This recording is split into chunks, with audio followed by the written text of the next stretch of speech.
Well, it's actually the pandemic that made me do it.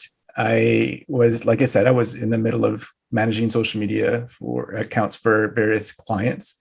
And when the pandemic came and they shut down or they implemented public health protections, a lot of my clients had to shut down their business. And so they weren't able to make money.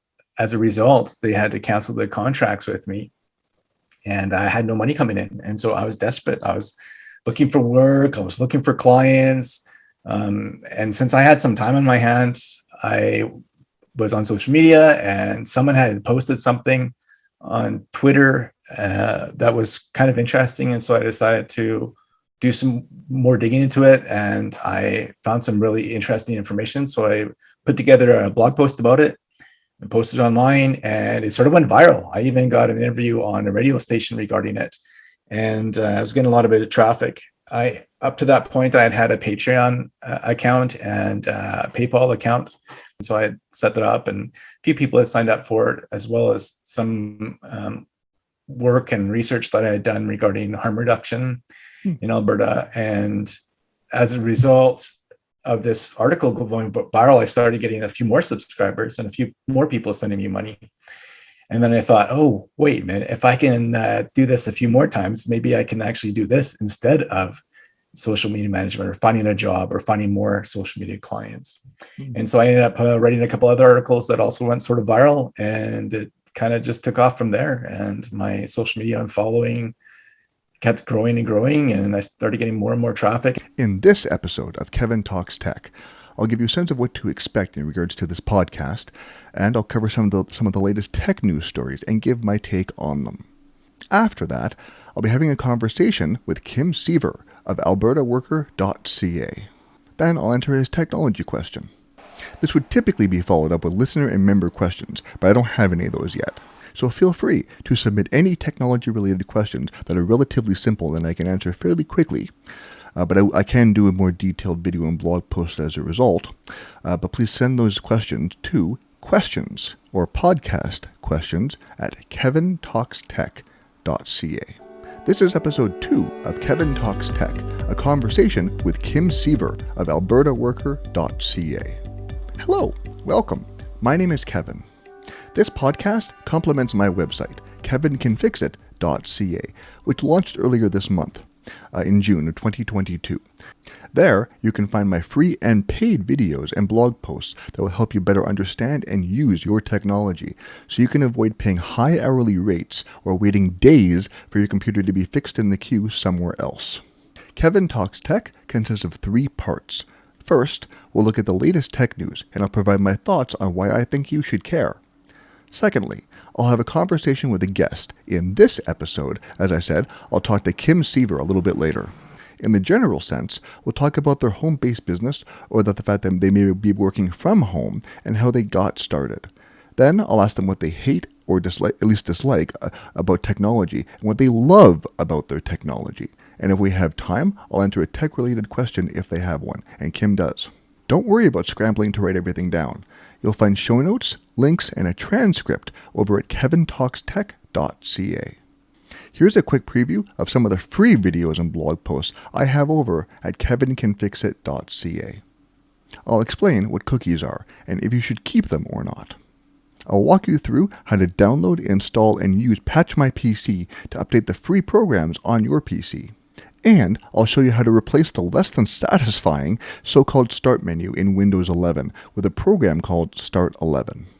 Alright, let's get started. Here is the latest tech news stories I think you should be aware of.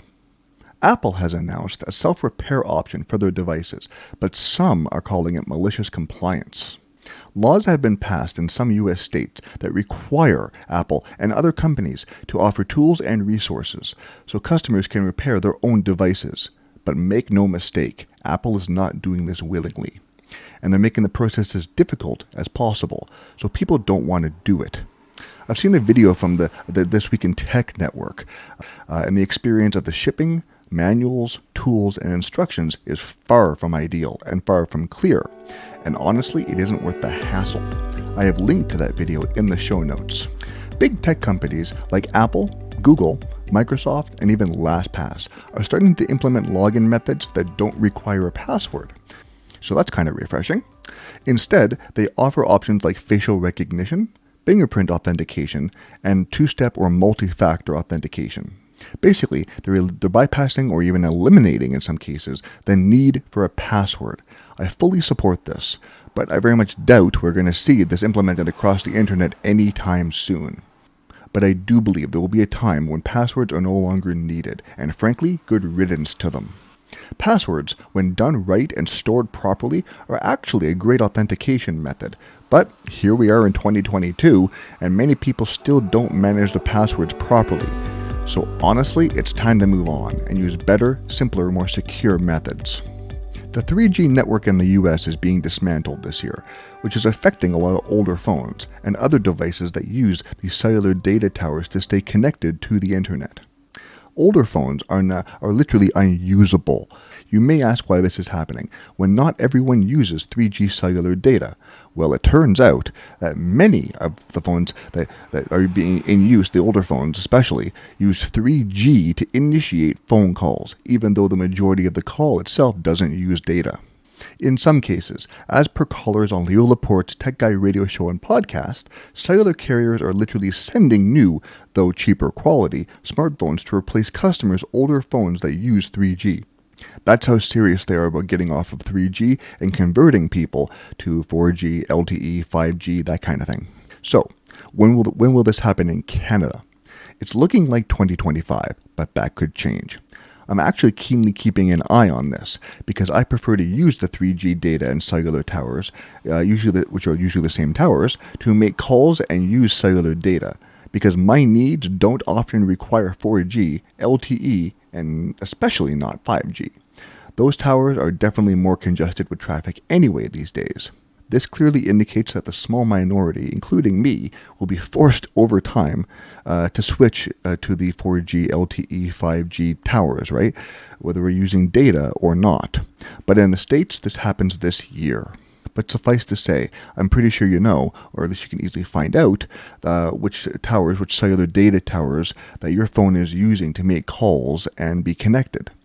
If you're using 3G in Canada, once again, for the time being anyhow, possibly until 2025, you won't be affected. And I actually prefer the 3G towers because, as I said, they're less congested. But by default, on my phone, and certainly many others, 4G, LTE, and even 5G is the default option. You have to manually change that if you don't want to use those. So in Canada, we're fine for now. But in the US, they're making that switch this year. And that's affecting a lot of people and a lot of devices, cell phones included, but also car entertainment systems, etc. There's a lot of devices that surprisingly use 3G cellular data that people will need to address that. Is there a tech news story you think I should cover? Please email me at news@KevinTalksTech.ca. You can also find that in the show notes. Next, I will have a conversation with Kim Siever of AlbertaWorker.ca. For the past 2 years, Kim has covered Alberta-related politics and labor news, where he is able to go more in depth than traditional media has often been able to. He provides a perspective that's different from most media outlets as a way to provide readers with more context, which he does by going through government press releases and things like that to find details that no one else seems to be talking about. He focuses on critical analysis and number crunching to give Albertans, and whoever wants to read his articles, a more thorough understanding of what's happening. Prior to that, Kim operated a social media management company and also at one point ran Hot Pepper Communications, which was an editing and proofreading service. Kim and his family live in Lethbridge, Alberta. I'm a proud supporter of AlbertaWorker.ca, and I encourage you to do so as well, as the work he does is completely supporter-funded. Without further ado, let's go to that conversation. Hello, Kim. Thank you for being a guest on Kevin Talks Tech, my bi-weekly podcast. I really appreciate that you took the time to be here today. My pleasure, Kevin. It's great to see you again, and I'm looking forward to our conversation. Awesome. So before we get into the tough questions, can you tell me a little bit about you and your business, Alberta Worker? Yeah, so my name's Kim Siever. I'm a journalist for the Alberta Worker. I focus on political and labor news. I've been doing that for a little over 2 years. And prior to that, I ran a social media management company for almost a decade. And so I've always had an interest in technology and various aspects. And so I'm looking forward to the things that we discussed today. I'm located in Lethbridge, Alberta. I have a family with 6 children. So my spouse and I have been married for 27 years. And I have a bachelor's degree in dramatic arts and with a minor in French. Minor in French? I didn't know that. Yeah. Well, I actually started off I was trying to get a major in French.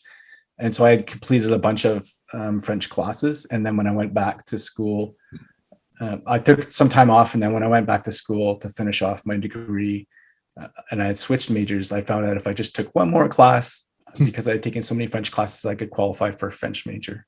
And so after a 13-year hiatus, I decided to take an advanced grammar 3000 level class. There you go. All right. So you know some French.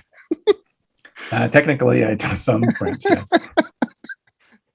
Technically, I used to know some too. I taught a little bit of that in, I think, grade 6 and 7 in Nova Scotia back in the day when that was a requirement.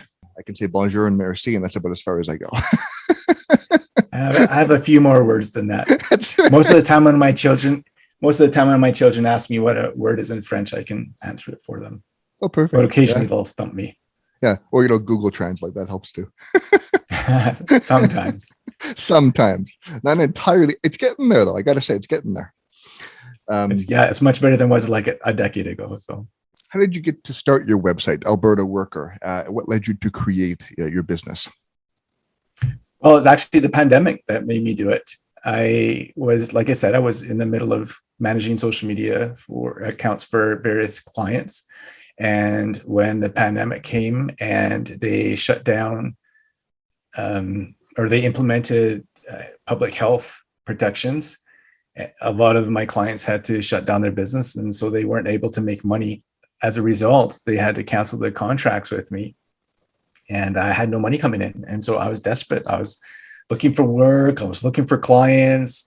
And since I had some time on my hands, I was on social media and someone had posted something on Twitter that was kind of interesting. And so I decided to do some more digging into it. And I found some really interesting information. So I put together a blog post about it and posted online, and it sort of went viral. I even got an interview on a radio station regarding it, and I was getting a lot of traffic. Up to that point, I had a Patreon account and a PayPal account because I was also writing poetry on the side, and so I had set that up, and a few people had signed up for it, as well as some work and research that I had done regarding harm reduction in Alberta. And as a result of this article going viral, I started getting a few more subscribers and a few more people sending me money.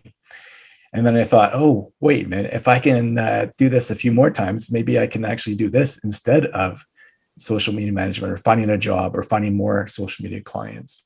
And so I ended up writing a couple other articles that also went sort of viral, and it kind of just took off from there. And my social media following kept growing and growing, and I started getting more and more traffic. In fact, I got to the point where I could no longer host on my my news site on my hosting plan. I had to go with a third-party hosting. I couldn't do self-hosting anymore. Oh, you're doing self-hosting. Okay. It's interesting. Yeah, I was doing self-hosting, because I was doing through my previous business. I got a pretty decent plan, unlimited space and as many email addresses as I want and all that kind of stuff. And so I was hosting several websites for myself as well as for some of my clients, but this one was just too much traffic and it was overwhelming the server. And so I read an article and it would go viral and then nobody could access it. And so I just it was ridiculous. And so I ended up going with WordPress and got one of their packages. It was a lot more expensive than self-hosting, I tell you. It's several $100s. But it's never been down, which has been great. Can I ask who you're hosting with? WordPress.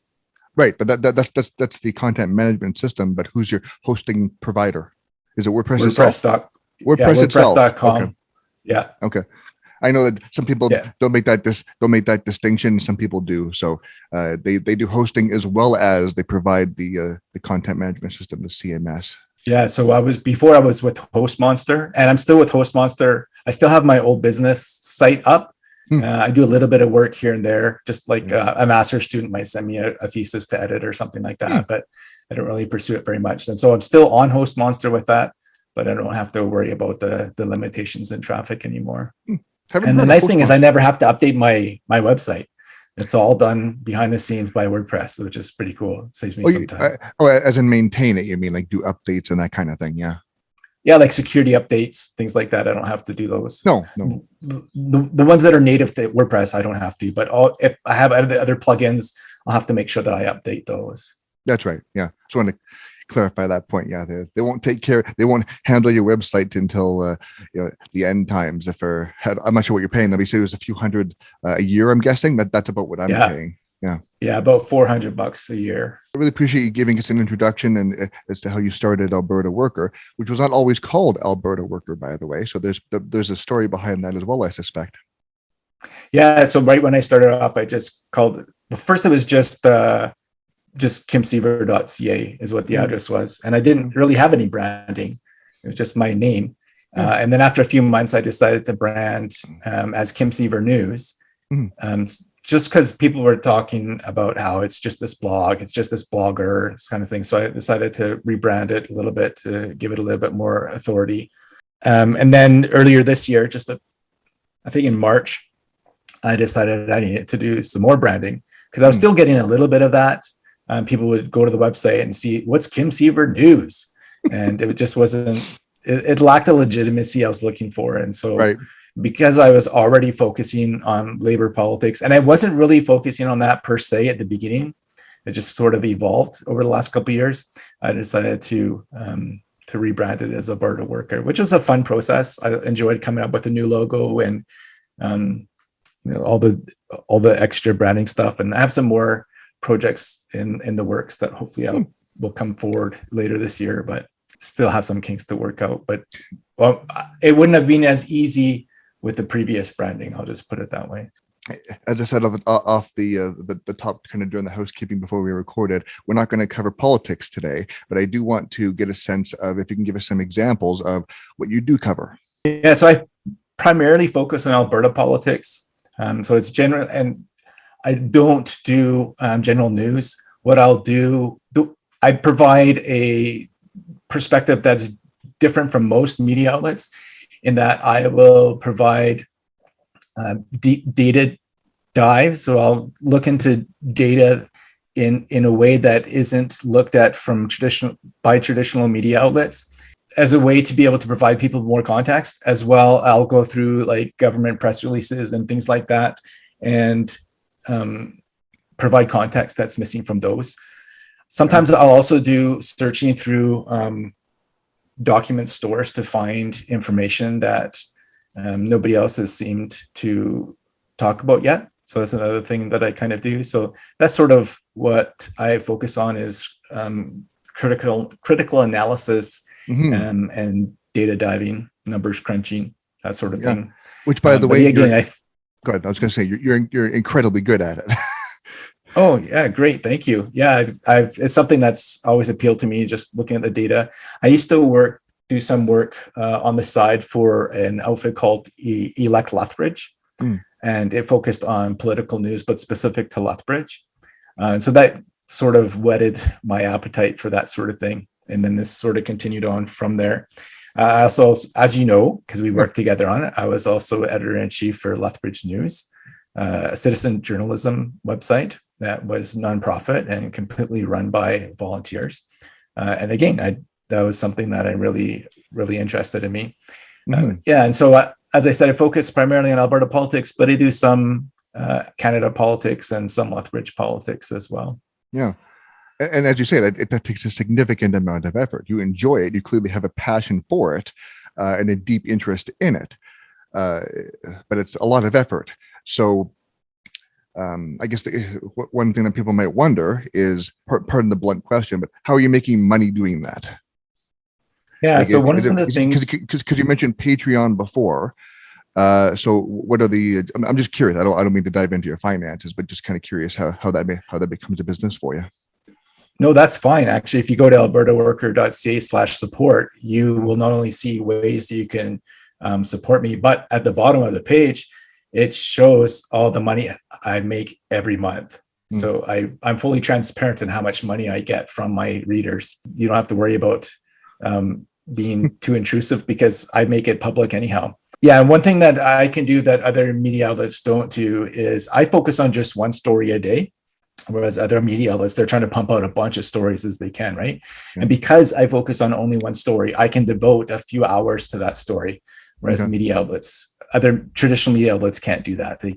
They're not able to, unless they have someone who's an investigative reporter who specifically focuses on that sort of thing. But yeah, like you mentioned, I have Patreon and PayPal are my main methods of people sending me money. They can either send me a one-time subscription. Oh, and through WordPress itself, I'm connected through Stripe. And so people are able to send me one-time payments. They can also just send me a regular Interac e-transfer. So that's primarily the ways people sign up is subscribing through WordPress, through Patreon, through PayPal, or sending me one-time donations through WordPress, PayPal, or direct e-transfer. But I'm curious what the future holds for Alberta Worker, because you're mentioning like Patreon, PayPal. These ways that you're making it hopefully, I presume it's a viable business, and will continue to be. But do you tend to doing kind of advertising ads on the site, any other types of kind of monetizing that content, or are you going to stick strictly to what you're doing? I'm curious. Yeah, I'm currently focused on just maintaining the current model. I get between $2,000 and $3,000 a month off of the website, and I have very little overhead other than the $400 website hosting fee I have to pay every year. But beyond that, I don't really have any overhead because I'm just out of my house, and I don't have travel expenses because I don't have to go to interviews or anything because because of the focus I have. And it gives me a lot of flexibility and when I can work on it and that sort of thing. So I'm not too worried about that.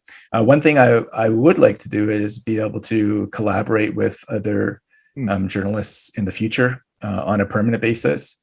So I'm not sure what that would look like exactly because I'm not interested in being a boss. So, but I would like to expand Alberta Worker so we can pump out more than one a day, but it doesn't have to be all me pumping out more than one article a day. So that's something I'd like to see in the future. I can relate to that, Kim. With my business, it launches launched on June 1st because this episode will be released after that. But eventually, I'd love to have a couple more people. I don't want to grow too much as far as creating the content on my website on KevinTalksTech.ca. So the videos, certainly articles, kind of written content. Because for now and the foreseeable future, it's all me, and as you know, takes a lot of work. And I don't want to compare, but you do some video, but you don't do video for everything you post, right? Yeah. No, that's something I thought about doing. I'm just so busy. Yeah. So basically, my videos are like editorials, I guess you could say. Yeah. I haven't posted one in a few months. I've just been so busy, but hopefully once school is out, I might be able to put some more videos together over the summertime, which would be kind of nice. So I don't. That's something I've thought about is maybe just reading out my stories in a video format, and maybe doing like one video a week because it won't take me. It only take me like 5 minutes to read each story, and so maybe at the end of the week I can splice them together in one long video or something like that. But I just haven't had the time to put it together. I understand. Yeah, no, it takes time and effort. The recording, the editing, believe me, I get it. But yeah, the other thing I want to do as well, because people are going to be no doubt asking for it, is remote support, given the nature of my business. So I want to offer that eventually, but I can't do it myself. Well, I can. My health doesn't let me. I can't put in that kind of time and effort. I definitely want to hire somebody for that eventually. What do you hate about your technology and why? The technology I use, both like my regular computer and my website, generally are fine. Everything seems to operate smoothly. I don't generally encounter any issues. When I have encountered issues, it's usually been with my self-hosted site. And that's probably why I'm not getting any issues right now, because I'm primarily using the site that's third-party hosted. Yeah. But actually, probably a year or so ago, maybe even closer to 2 years, one of the websites that I was hosting on my business account for a local nonprofit, they had installed a WordPress plugin that was like a contact form that also included a file upload button. And so you can upload, I think they were trying to upload a member application or something like that. I can't remember exactly. But the plugin they used, the developer stopped making updates, and eventually it became outdated. And there was a security flaw that someone was able to exploit. And as a result, they were able to use that file uploader to upload files onto my server. But then it ended up affecting, so all of the websites I was hosting were subdomains. And so but it was still on the same server. And as a result, it was able to infect all the other websites. And it took me a long time to figure out what the issue was, because I didn't know that's what the issue was. It took me a while I had to go through all the HT-access files and clean them all out frequently every day. There were all these files I had to delete. Oh, it was just really, really annoying. Yeah, it's getting into the weeds a little bit here. And then finally I figured out what the problem was. Yeah, I was going to say HT-access. That's good. That's getting into the weeds here, Kim. But I appreciate that. But what you had to do there for sure. I've had. Thankfully, I haven't had that particular issue myself, but I did hear about it, and at least something similar to it. There was a few plugins a couple months back, I think it was, that were compromised, and they were causing issues with the sites that had those plugins installed. I didn't recognize the names of any of them, but in any case, there's thousands of plugins. It's a hard thing to keep on top of sometimes, and it's always, if I may say so, and I'm by no means a WordPress expert, but as far to the effect of always making sure that being careful, I should say, about the plugins that you install, the plugins that you're using, making sure they're reputable, kind of doing your research on them, all these kind of things. And of course, ensuring that they're going to be maintained and updated for the length of time you'll be using them. Because like with any kind of software on your phone, on your computer, what have you, if things aren't being maintained and updated, and you know this, I'm not telling you, I'm telling the audience, really. Sure. Absolutely. Yeah, to really keep track of that kind of thing. Because yes, that plugin might do what you want right now, but if you don't put that thought into it, that careful thought into it, and talk to your website, company, and really do your due diligence regarding that, it can bite you. Yeah, and that's something that I try to do even when I'm using WordPress is if I need some added functionality and I need to install a plugin for it, I'll look through the plugins and see which ones have the most reviews, the most downloads, when it was updated most frequently, because that gives me an indication that it works for people. And it gives me an indication that the developer is still working on it and trying to keep it secure and updated. If something hasn't been updated for 2 years and has only like 50 downloads, it's like, I probably shouldn't download that one. So that's good advice. Really good advice. And I have a couple of clients I still host websites for, and I make a point to every month I'll log in and check to see what needs updating. Take a look at the plugins, make sure they've been updated recently. If there's anything that's super old, then I'll try to find a substitute for it. Oh, really? See if they no longer need the functionality and that sort of thing. So wonderful. They're lucky to have you.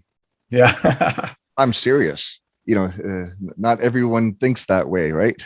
So, or is that diligent about it? Like, sure, keeping it updated, but are you going to go find an alternative kind of thing? That's going the extra mile as far as I'm concerned. Yeah, no, it's an important thing for people to be able to have security. The companies or the people I've hosted websites for in the past have had not positive experiences, and so I just want to make sure that that's something that they can rely on. I've been burned too. thankfully, I'm actually hosted with DigitalOcean right now through my website company. So, and he's keeping. Actually, he and I are good friends, and hopefully it stays that way. He's great at what he does. FunkyMooseDigital.ca for what it's worth. All right. So we've talked a bit about what you hate about technology. What do you love about your technology and why?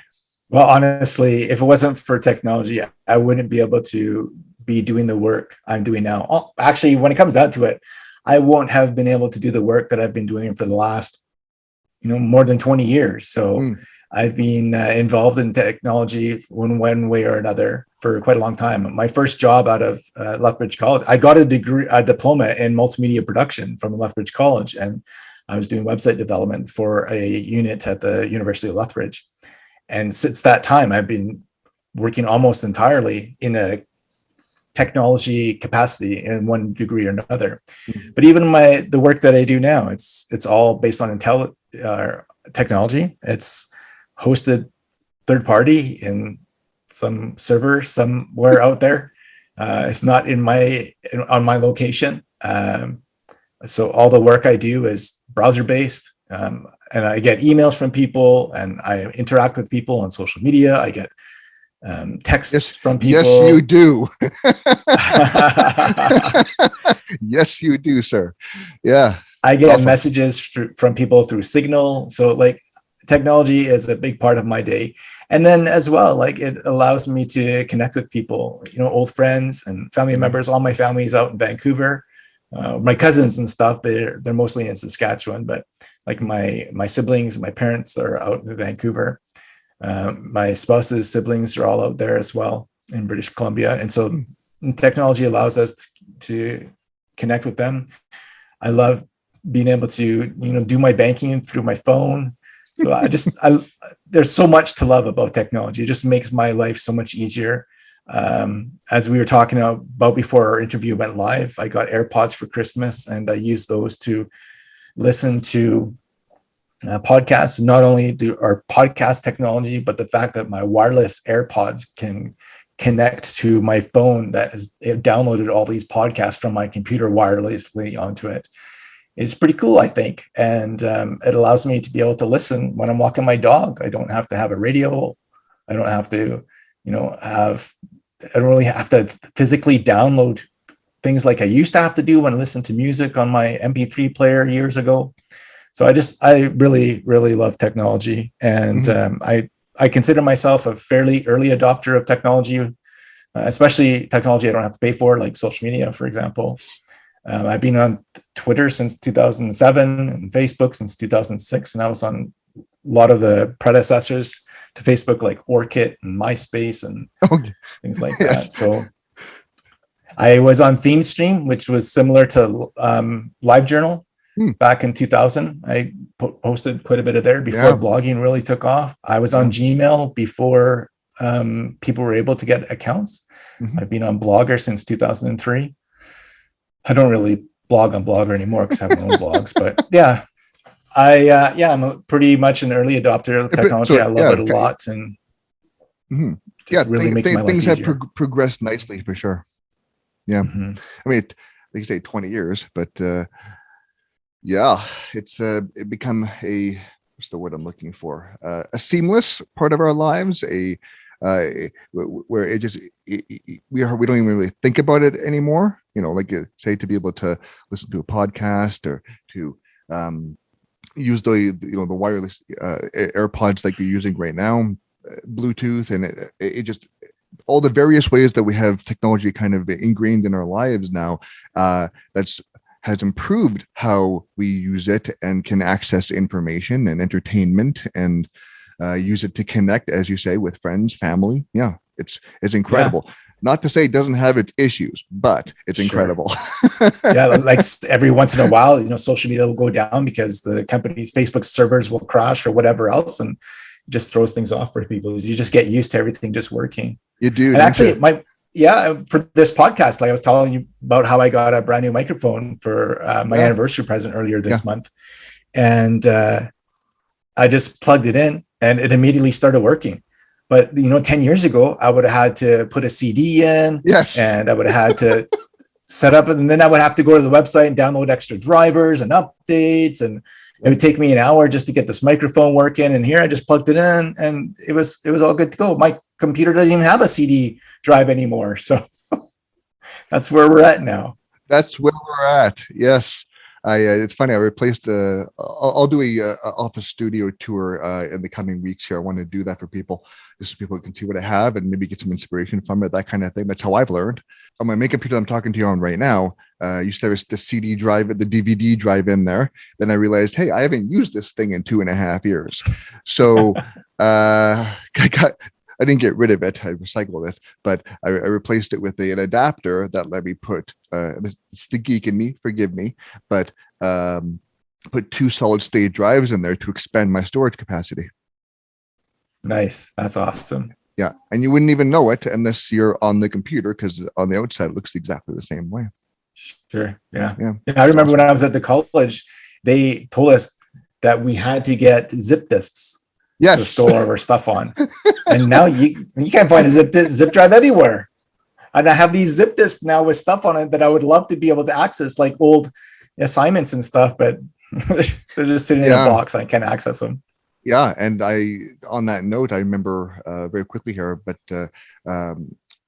in the college library, when I needed to do something on the computer, and I think it was all the computers at that point.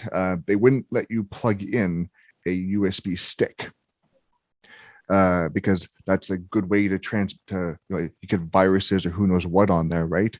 It's happened. Even at Lethbridge College, it happened. If memory serves, this was a few years ago. So they wouldn't allow you to plug in, just any USB thumb drive. But nowadays, hopefully, with the internet and again, the different tools we have, we can transmit things. We could transfer things online without the need for thumb drives, because that's one thing I always tend to lose if I had to take it places. Indeed. Yeah, and actually, the worst part about it, and actually, I believe I mentioned this in the blog post. I do in my data backup blog post, which will be live after the first here. But thumb drives are notorious for just failing for no reason at a given moment. I had that happen in college. I've had it happen since, where you put something on there and just random. You plug it into the next thing and it doesn't want to work. So good. It's better to transfer things online. Yes. Yeah, it's funny because when I was in school, and I convocated in 2013, so it's been almost a decade. But even then, like, technology was still pretty good back then. But I have teachers who would tell me, back up your stuff to a USB drive. It's like, no, I'm using Google Docs. Why do I need to put on this USB drive? Like, that is terrible advice, by the way. That is terrible. Good on you. But that's terrible advice. You don't back up to a thumb drive ever. Way too unreliable. External hard drive, and I get into this in the post. People can check out that video and blog post after June 1st. But yeah, it's external hard drive is the way to go if you must. That's a lot more reliable, at least. SSD version, that's even better because no moving parts like in a hard drive. Thumb drive is okay, but never have that be the sole copy. If it is and not as a backup either. And of course, that's the thing of in many movies too, right? Where they're having all these, action sequences and big blockbuster movies, and it's all because one guy has this file the secret file that could ruin everything on this thumb drive, and they must retrieve it. So, Kim, do you happen to have a technology question for me? Well, kind of. Before we started the podcast, I did have a tech question. Okay. I don't really have a tech question at the moment, but I can use that as my tech question, I say. So you solved it. Well, you solved it. So, I solved it. Yes. That's true. You did. So which is why I'm bringing it up. So as I mentioned earlier in our interview, I just got a microphone for an anniversary present, and this is the first time I've used it. And so I had plugged it in to test it prior to me connecting to this Zoom call, and everything seemed to be working fine. And then when I connected to Zoom, I couldn't hear things through my AirPods. It was the audio was coming out of my speakers, and actually it sounded like it wasn't coming through my microphone as well. It sounded like it was coming through the microphone on the built-in microphone on the computer. And then so as I was trying to work through it, it wasn't working. And then you suggested that I go into the Zoom settings, and sure enough, Zoom overrides the audio settings on my computer, which I didn't realize at the time. So I was able to change the settings in there, and it worked perfectly. I get the audio through my AirPods, and even though my AirPods have a built-in mic, the mic I'm using is actually the mic that is plugged into my computer. And so I was able to do that, all because of Kevin and Kevin Loves Tech. In fairness, you fixed it, but and that's kind of the whole point. I'm glad you brought that up too, for a couple of reasons.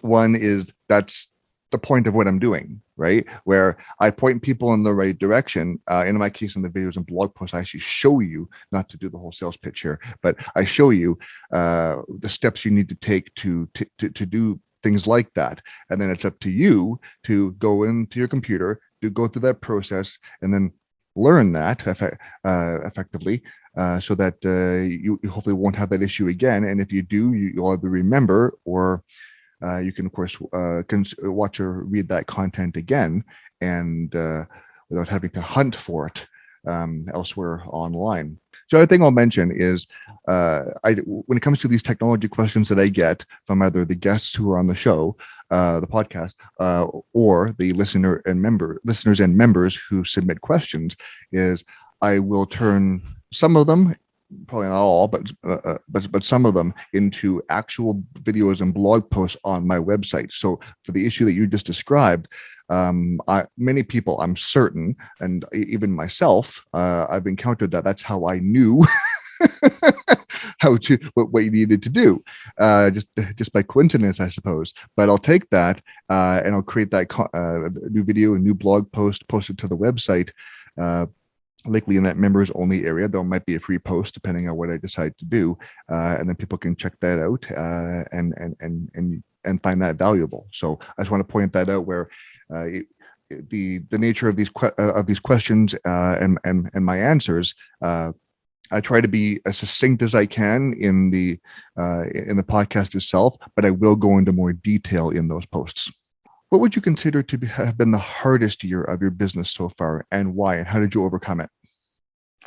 Probably the first year.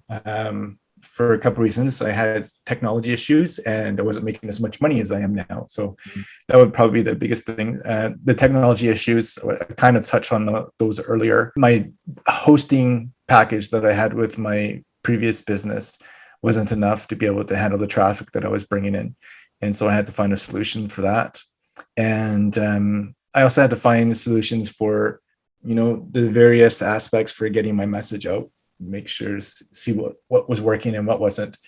And then it just took some time and consistency to be able to get to the point where I was able to make a stable amount of income through the donations and subscriptions I was getting. So, as I'm sure any business owner knows who is listening to this, that's the hardest part, right? It's ramping up, it's getting that income and figuring out that path so that you can get enough customers, get enough income, provide the content and the services that you want, that your customers need, and just getting enough people interested and involved where it's sustainable, right? Where you can pay, where you can pay your bills and give people what they want.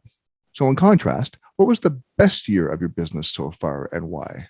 The best year as far as traffic goes was my first year. I got way more traffic that first year than I'm getting right now, or even than I got last year. The best year for money was last year. I had some really good months last summer. Hopefully that'll happen this summer as well. Yeah. But even this year is a good year because it's I'm getting a lot more exposure on social media. So it's just every year has its downsides and has upsides as well. So I got lots of traffic to my website the first year, And the second year I was able to get a little bit more money and some more, but a lot of that was one-time donations. And so now my monthly subscriptions are consistently increasing, which is nice. Then it's a little bit more stable and reliable. Yeah. And then this year, I've been able to get some growth in my social media accounts, which is nice too. So, yeah, so it really just depends. Yeah, and I have to say, that's not a fluke. That's not by chance. I mean, you're putting a lot of effort into it. You're just very engaged, as well as very informed, and you're not afraid to have those conversations or those exchanges. And I think that pulls people in. Yeah, it's funny because they mentioned that I'm always on social media. Sometimes I have to put my phone into airplane mode and minimize all my windows just so I can get an article written, because especially if I have something that just is popular and people are wanting to comment on, I'm just getting bzz, bzz, bzz, bzz, bzz, all over the place. And so I just have to minimize everything and turn things off. So I just focus on researching my news story. Yeah.